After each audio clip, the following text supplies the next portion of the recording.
오늘 정말 흥미로운 얘기를 해보려고 하는데요.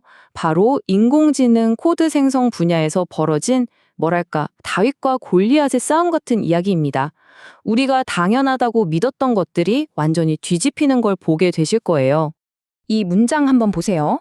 우리 코드나 고객 데이터를 오픈 AI나 구글에 보내고 싶지만 지금으로선 어쩔 수 없죠. 이거 정말 많은 개발팀들이 하는 얘기 아닐까요? 최고의 성능을 쓰려면 우리 회사의 민감한 데이터를 외부 서버로 보내야만 하는 이 찝찝한 현실.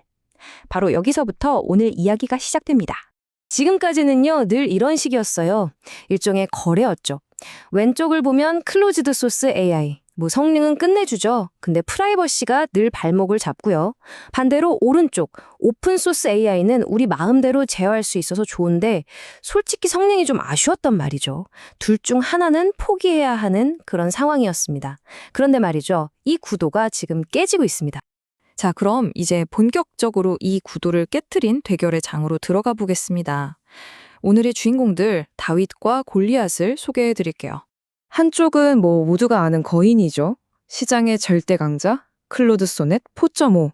그리고 다른 한쪽은 이름이 좀 생소할 수도 있어요. 바로 오픈소스 진영의 도전자, 미니맥스 M2입니다. 근데 이 테스트가 진짜 재밌는 게 그냥 뻔한 알고리즘 문제 풀이 같은 게 아니었어요. 개발자분들이라면 매일같이 겪는 아주 현실적인 문제들로 붙어본 겁니다. 예를 들면 몇 년 된 낡은 코드, 레거시 함수를 리팩토링 한다거나 유닛 테스트를 짜고 또 갑자기 뜬 에러 메시지를 보고 버그를 잡는 정말 실전 같은 과제들이었죠. 자, 그래서 결과는 어떻게 됐을까요? 가장 중요한 부분이죠. 과연 이 무명의 도전자, 언더두기 모두의 예상을 깨고 한 방을 보여줬을까요? 와, 네. 지금 보시는 이 그래프가 바로 그 결과입니다. 믿기시나요? 파란색이 오픈소스인 미니맥스 M2인데 분홍색의 클로드손의 4.5를 아주 근소하지만 이겼습니다. 아니, 개발자들 사이에서 거의 신처럼 여겨지던 그 모델을 이겼다는 거잖아요. 이것만으로도 정말 엄청난 사건이죠. 아니 그럼 도대체 어떻게 이긴 걸까요? 이 표를 자세히 한번 뜯어보죠.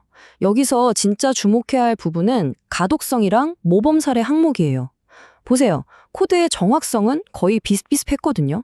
그런데 미니맥스 M2가 만들어낸 코드가 훨씬 더 읽기 편하고 표준도 잘 지켰다는 겁니다. 이게 왜 중요하냐면 사람이랑 같이 협업해야 하는 코드에서는 이런 품질이 정말 중요하거든요. 근데 놀라움은 이게 끝이 아니에요. 성능만 비슷한 게 아니었습니다. 속도를 보니까 거의 2배가 빨랐어요. 2배.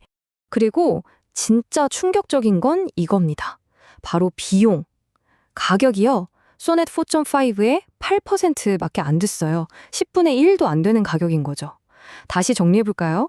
성능은 더 좋은데 속도는 2배 빠르고 가격은 90% 이상 저렴하다. 이거 말이 되나요? 이 문장이 모든 걸 말해주네요. 비교 가능한 품질을 훨씬 적은 지연 시간과 비용으로 얻게 되었다. 지금까지는 좋은 건 비싸다. 이게 당연한 공식이었잖아요. 근데 이제 비슷하거나 더 좋은 걸 말도 안 되게 싸고 빠르게 얻을 수 있는 시대가 열린 겁니다. 패러다임이 완전히 바뀌는 거죠. 이게 그냥 돈 좀 아꼈네 하고 끝날 얘기가 아니에요. 이 정도의 효율성 차이는요. 이전에는 아예 상상도 못했던 새로운 가능성들을 활짝 열어줍니다. 어떤 것들이 가능해지냐고요? 예를 들면 우리가 코딩할 때 옆에서 거의 실시간으로 도와주는 똑똑한 아이디어 어시스턴트요. 응답이 1초만 늦어도 답답하잖아요. 근데 이젠 그게 가능해지는 거죠. 또 데이터가 외부로 단 한 글자도 나가면 안 되는 금융이나 헬스케어 분야, 그 회사 서버 안에 직접 AI를 설치하는 것도 현실이 되고요. 아주 짧은 지연 시간도 치명적인 엣지 컴퓨팅 분야에서도 활용할 수 있게 됩니다. 특히 온프레미스, 그러니까 우리 회사 서버에 직접 AI 모델을 설치할 수 있다는 점이 이건 정말 게임 체인저입니다. 보안 때문에 우리 데이터는 절대 외부로 못 보냅니다 라고 하던 까다로운 고객들한테 그럼 AI 모델 자체를 댁내 서버 안에 넣어드릴게요 라고 말할 수 있게 된 거예요. 이건 엄청난 거죠. 자, 여기서 잠시간 다른 얘기로 넘어가 볼게요.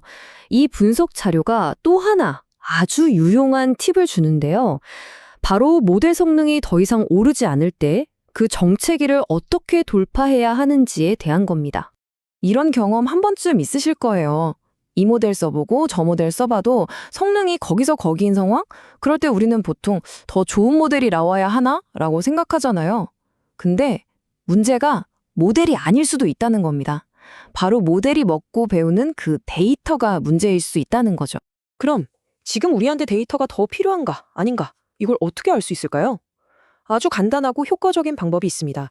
바로 학습 곡선이라는 걸 그려보는 건데요. 방법은 간단해요. 일단 훈련 데이터를 여러 덩어리로 나눠요. 그리고 데이터 양을 조금씩 늘려가면서 모델을 계속 훈련시키는 겁니다. 그러면서 성능이 어떻게 변하는지 그래프로 쭉 지켜보는 거죠. 이 그림을 보시면 바로 이해가 되실 거예요. 맨 처음에 데이터 조각 하나로 모델을 학습시키고 성능을 딱 찍어봐요. 그 다음엔 데이터 두 조각을 합쳐서 학습시키고 또 성능을 찍어보고요. 이렇게 데이터 양을 점진적으로 늘려가면서 성능의 변화 추이를 기록하는 겁니다. 아주 간단하죠? 자, 이렇게 그림 그래프를 어떻게 해석하느냐, 그것도 아주 직관적입니다. 왼쪽처럼 그래프가 계속 우상향하고 있다? 이건 더 먹여주세요 하는 신호예요. 데이터를 더 모으면 성능이 더 좋아질 거라는 뜻이죠. 그런데 오른쪽처럼 그래프가 평평해지기 시작했다. 이건 모델이 배불러요 하는 신호입니다. 데이터는 충분하니 이제 다른 방법을 찾아봐야 한다는 뜻이에요.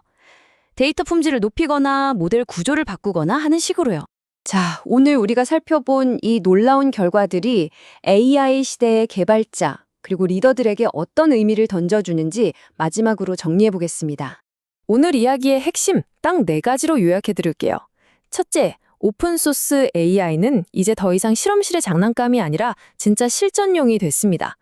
둘째, 모델이 얼마나 똑똑한지만큼이나 얼마나 빠르고 저렴한지, 즉 효율성이 중요해졌습니다. 셋째, 덕분에 이제 우리는 프라이버시, 속도, 제어권 이 3마리 토끼를 다 잡을 수 있게 됐고요. 마지막으로 혹시 성능의 벽에 부딪혔다면 모델을 바꾸기 전에 데이터를 먼저 살펴보세요. 오늘 이 모든 변화를 보고 나니 이런 질문이 떠오르네요. 과연 AI의 미래는 거대 기업이 만들어 파는 것을 우리가 구매하는 형태일까요? 아니면 우리 각자가 필요한 것을 직접 만들어 쓰는 형태가 될까요? 앞으로의 세상이 정말 궁금해집니다.